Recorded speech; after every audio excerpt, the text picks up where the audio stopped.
განვაგრძობთ გამოშვებას. პარტია თავისუფალი საქართველოს ლიდერი კახა კუკავა უმრავლესობის პირველ უხეშ შეცდომაზე საუბრობს. როგორც კუკავა აცხადებს, უმრავლესობა სახალხო დამცველის კანდიდატურის შერჩევისას უხეშ შეცდომებს უშვებს და საზოგადოებისა და ოპოზიციური პარტიების აზრს არ ითვალისწინებს. თავისუფალი საქართველოს ლიდერის თქმით, საზოგადოების დიდი ნაწილი მხარს დიმიტრი ლორთქიფანიძეს უჭერს, თუმცა ქართული ოცნება სახალხო დამცველად პარტიასთან დაახლოებულ პირს ნინა ხატისკაცს ასახელებს.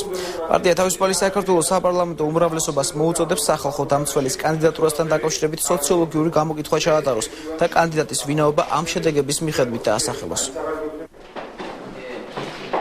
წინა ხელისუფლების პირობებში, როცა არსებობდა თუთბერიძეების და ჩერგოლეიშვილების და აი ამ თავისუფლების ინსტიტუტის რაღაცა კასტა, რომელიც ყველანაირ ბარიერს უქმნიდა ნებისმიერ ადამიანს, ნებისმიერი საჯარო თანამდებობის დასაკავებლად, თუ კი ის გამოხატავდა თავის დადებით დამოკიდებულებას მართლმადიდებლური ეკლესიის და ქართული ტრადიციების მიმართ.